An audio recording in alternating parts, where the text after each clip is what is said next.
Oi, pessoal, meu nome é Dani Lousada, sejam bem-vindos ao canal Terminal. Quem chegou agora e é novo por aqui, peço que se inscreva no canal e deixe aí seu like. No vídeo de hoje, nós vamos falar sobre câncer, os dilemas entre ser mãe e estar médica. Roda a vinheta!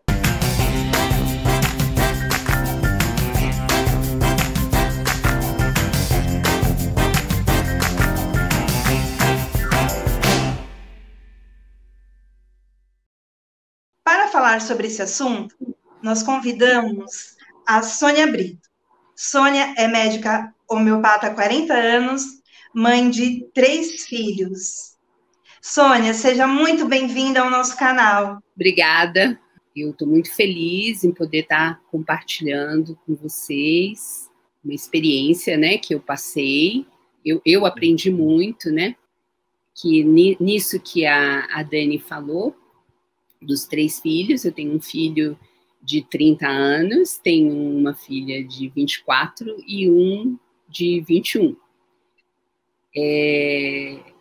Quando ele tinha 18 anos, ele foi diagnosticado com uma leucemia linfática aguda, que é uma doença muito violenta, né? Se instala muito rápida. É chamado assim um tumor líquido, né? Que está em todos os lugares ao mesmo tempo. E aí a proposta é porque assim eu mudei de personagem, né? Então, de médica, eu passei a ser usuária indiretamente à medida que eu acompanhei o meu filho e o papel de mãe, né, ali, né, e ao mesmo tempo eu não conseguia deixar de estar com os meus conhecimentos e tal, então realmente eu vivi um grande dilema, vamos dizer assim. E que dilema, né, porque a gente sempre acha que como pacientes, né, já é muito difícil para a gente. Eu nem posso imaginar como deve ter sido muito difícil para você. Então, a princípio, para a gente iniciar assim essa conversa, eu gostaria que você explicasse aqui para o nosso pessoal, a princípio, o que é a homeopatia? Eu sou homeopata, eu sempre exerci dentro do meu consultório homeopatia, e há 13 anos eu também trabalho no SUS, né? Eu sou médica de família. Atualmente eu estou trabalhando como clínica geral no UBS. Então, eu vivo bem essas duas possibilidades, né? E a homeopatia, ela é uma medicina que faz parte das medicinas complementares integrativas, como acupuntura, como tai chi, como Lian Kung, yoga, as práticas complementares e integrativas. E a ideia é que se integre mesmo, né? Porque em alguns momentos vai ser uma escolha terapêutica, em outros momentos você vai escolher outra. A base da homeopatia é você achar um medicamento que seja semelhante à pessoa. E à medida que você encontra esse medicamento, através de uma anamnese bem minuciosa, que geralmente leva em torno de 1 hora e meia, em que o homeopata busca toda a história do paciente, quando que ele adoeceu, como que ele adoeceu, o que ele sente com o processo dele. A gente também pergunta sobre o que a pessoa gosta de comer, como é que ela dorme, o que ela sonha. É bem, assim, individualizada, né, a entrevista homeopática. E a partir do momento que você encontra esse remédio semelhante, é como se fosse um álbum de fotografia, que você vai olhando e você tem que achar uma fotografia muito parecida com aquela pessoa que você está ali entrevistando.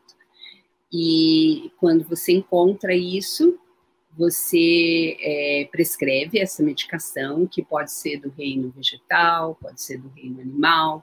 Então, a gente usa, por exemplo, venenos de cobra, a gente usa minerais, a gente usa apis, que é do reino animal, que vem da abelha. Então, não é só planta, né? Porque muita gente tem essa noção que a homeopatia usa ervas, plantas. Isso é a fitoterapia, é uma outra prática também integrativa. Mas a homeopatia, ela usa medicamentos de todos os reinos, e uma característica desse medicamento, que é a grande dificuldade de muitas pessoas até em aceitar a homeopatia e tudo, é porque esse medicamento é muito, muito, muito diluído. Por que ele é muito diluído? Porque para o homeopata, né, na terapia homeopática, não interessa muito o efeito primário do medicamento, que é onde estão os eventos dos efeitos colaterais. A gente procura estimular o indivíduo num nível mais sutil, de modo que ele possa responder frente àquela medicação, aquele estímulo, que é muito semelhante ao estímulo original dele, e que ele volte para esse estado original. Porque quando você está doente, de alguma forma, você sai desse estado de equilíbrio, de harmonia, vamos dizer assim, é uma curva meio assim, que não varia muito, né? Claro que varia um pouco, porque senão a gente estaria morto se fosse uma curva reta. Então, é assim, quando a gente está doente, então, às vezes, essa curva vai para cima, vai para baixo, fica só em cima, fica só embaixo, enfim. E aí, o medicamento homeopático, ele traz a possibilidade para a pessoa de lembrar de um estado de harmonia, um estado de equilíbrio, né? É essa a intenção. A gente fala que a cura sempre é de dentro para fora, de cima para baixo e na ordem inversa dos sintomas. Então, às vezes, você teve um sintoma antigo que foi mal tratado, que foi mal curado e que virou outro, né? Porque o corpo está sempre buscando o equilíbrio através dos sintomas. Então, por exemplo, para o homeopata, doença não é uma coisa ruim, né? É uma busca de um equilíbrio, né? Só que você tem todos aqueles sintomas, sinais, aquelas coisas que incomodam e tal, mas que você está buscando a sua harmonia, você está buscando, tá? E às vezes, quando você toma um remédio homeopático, você até acentua esses sintomas, principalmente sintomas exonerativos, então, coisas que saem pela pele, diarreias, corizas, etc. Uhum. E a homeopatia, ela age também, assim, como você falou, é uma cura, ela vê a doença como um lado bom, até mesmo o câncer? Até mesmo, né? Porque o câncer é uma doença como todas as outras. A gente assusta um pouco, né, com esse diagnóstico, as pessoas se assustam, né? Eu, como mãe, me assustei, apesar de ter tido vários casos, assim, até que eu diagnostiquei, que eu encaminhei para um mastologista, enfim, né? Mas nessa situação eu estava completamente envolvida, também emocionalmente, afetivamente, e como o câncer tem muito essa carga, né, de uma sentença de morte, assim, que não necessariamente é o que acontece, né, eu acho que ela assusta um pouco mais as pessoas, né, mas é uma forma, na homeopatia a gente fala assim que o câncer é uma doença da hiperproliferação, né? Então, câncer, na verdade, isso é uma coisa que eu acredito, que eu já vi alguns médicos compartilharem dessa observação, e já vi até dentro da ciência, né, se falar nisso, que assim, o câncer é uma doença que acontece todos os dias, né, no seu corpo. Sempre tem uma célula que quer fazer carreira solo, né, que ela quer mandar em tudo, ela não quer mais participar do todo, porque o nosso organismo ele funciona em conjunto, em cooperação, né? E aí tem sempre uma que sai do equilíbrio, da harmonia e quer tudo para ela, quer comer tudo, quer expandir para todos os lugares. E isso pode ser muito rápido, né? Pode também, por exemplo, os tumores sólidos, eles sempre dão uma possibilidade para o paciente de até encapsular. Então, às vezes você vê umas coisas assim, pegou o câncer logo no comecinho, né? Esse comecinho provavelmente já tem bastante tempo, mas o câncer já está ali encapsulado, o corpo em algum momento percebeu, o sistema imunológico foi lá e cercou, né? Então, a coisa funciona mais ou menos desse jeito. Então, não deixa de ser uma doença como as outras, né? Só que tem esse estigma, assim, né? Que eu acho que as pessoas têm trabalhado muito por isso, né? Porque tem muitos casos que tem remissão completa, que tem cura. Então, esse processo, aos pouquinhos, está se desfazendo. As terapias mesmo do câncer, hoje, por exemplo, no câncer de mama, se tenta fazer uma químio para diminuir o tamanho do câncer e não fazer aquelas cirurgias super agressivas que se fazia antigamente, que tirava a mama inteira e a outra também, e todos os gânglios. Então, se procura diminuir para tirar o mínimo possível, para ter um mínimo de agressividade no processo cirúrgico, né? Então, assim, eu acho que tem toda uma evolução, assim, no tratamento,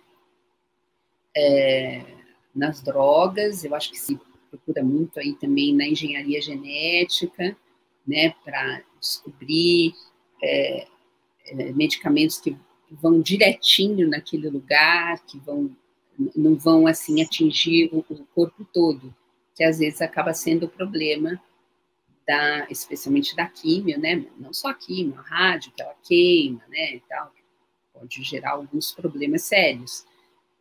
Mas tudo eu acho que hoje está caminhando para uma coisa de o mínimo de invasão no tratamento também. Sim, eu tenho observado que a ciência tem avançado bastante, né? Se a gente olhar há 20 anos atrás, o tratamento de câncer, ele era muito mais invasivo, e hoje em dia, apesar dos pesares, né? Apesar da químio, apesar da rádio, serem tratamentos muito ainda custosos para a gente, né? Sim, sim. Mas mesmo assim, eles ainda são menos custosos do que eram há 20 anos atrás. Então, eu acho que a ciência tem avançado aí nesse campo, e isso é uma alegria, assim, né, para a gente que está com câncer, né, e para quem vai ser diagnosticado, porque é uma realidade, a gente não pode fugir dessa realidade, né. Eu queria saber de você, assim, como foi para você, médica, né, receber o diagnóstico, assim, do seu filho? E se você lembra qual foi, assim, o primeiro pensamento, assim, que passou, assim, pela sua cabeça, porque costuma marcar a vida da gente, assim, essas notícias, né? Sim, sim. Se você pode Então, compartilhar com a gente. eu estava trabalhando e me ligaram do laboratório, que não é uma coisa muito comum, falando que tinha dado uma grande alteração no hemograma, que tinham 60 mil glóbulos brancos e muitos blastos, né, que são as células imaturas que acabam crescendo muito ali na leucemia, né? E, bom, na hora foi um grande susto. Outro dia eu estava até lendo um diário que eu escrevi, e eu colocava uma sensação assim, que é como se meu coração tivesse virado água. É uma figura de linguagem bem forte, assim, né? Coração virar água, né?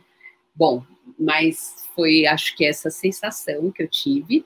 E aí eu tinha que vir em casa para dar a notícia, né? Que também é uma coisa muito difícil, né?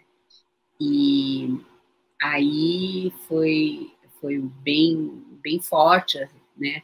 Eu tenho aí o meu caminho, a minha jornada espiritual e tal, então fiquei bem focada nisso, respirei fundo e vim para casa. Quando eu cheguei aqui no portão da minha casa, ainda no carro, me veio assim uma certeza, tipo, meu filho não vai morrer disso. Calma. Aí, mas foi uma certeza, assim, né? Uma coisa que preencheu assim o corpo inteiro e tal, que estava meio esvaziado, né? E aí cheguei, dei a notícia e foi super difícil, né? Mas assim, o paciente que tem a doença, em algum nível ele já sabe, né? Então, meu filho é muito perceptível e ele faz reiki, né? Ele é reikiano e tal. Agora ele já tem até nível 3, ele está aplicando, está ajudando outras pessoas. E, enfim, já tinha uma configuração, né? A gente só precisava ter certeza. E, assim, a primeira reação, sempre que a gente sabe, né, do paciente é de revolta. Então, você tem que acolher também, né, essa raiva, essa revolta, essa dificuldade de aceitação. E aí, mas foi assim uma coisa de muita fluidez, né? Porque ele falou que ele não ia fazer nenhum tratamento, que ele ia para o sítio da madrinha dele, ia ficar lá plantando e, enfim, né?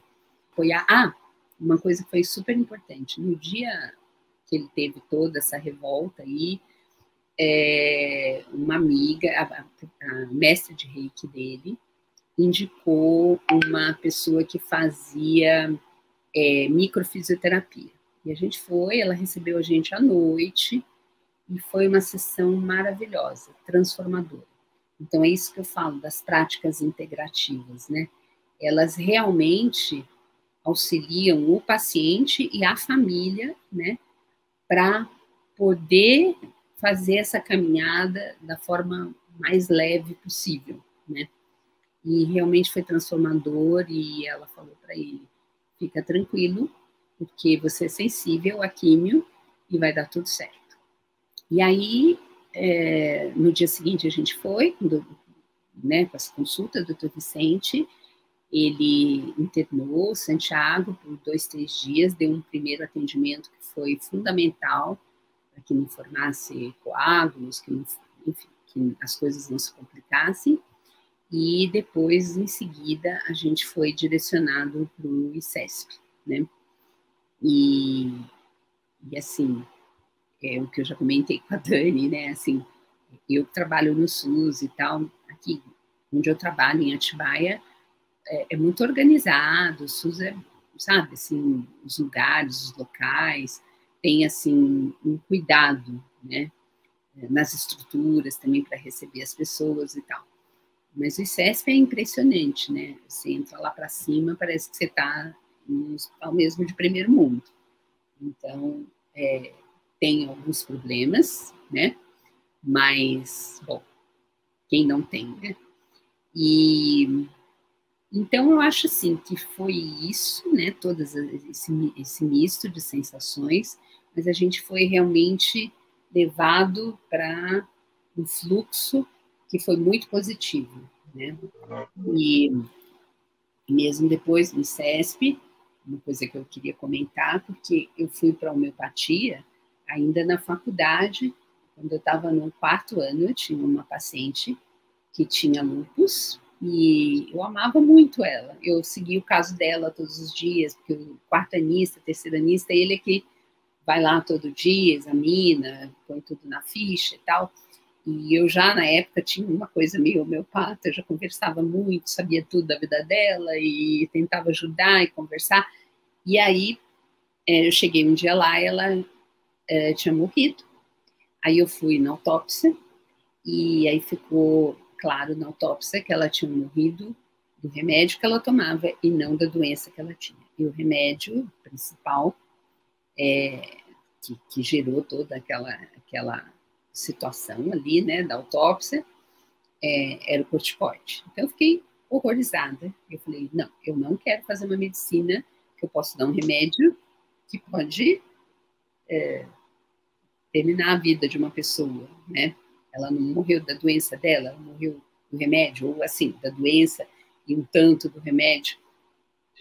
E aí foi que eu comecei a buscar, eu queria até desistir da faculdade, mas aí eu acabei encontrando a homeopatia, fiz um curso, depois já comecei a me envolver muito e fui para a homeopatia. E no caso do meu filho, na questão da leucemia, o primeiro tratamento, que é o que dá um stop no crescimento das células, é o corticoide. E muito corticoide. 120 miligramas por dia. Né?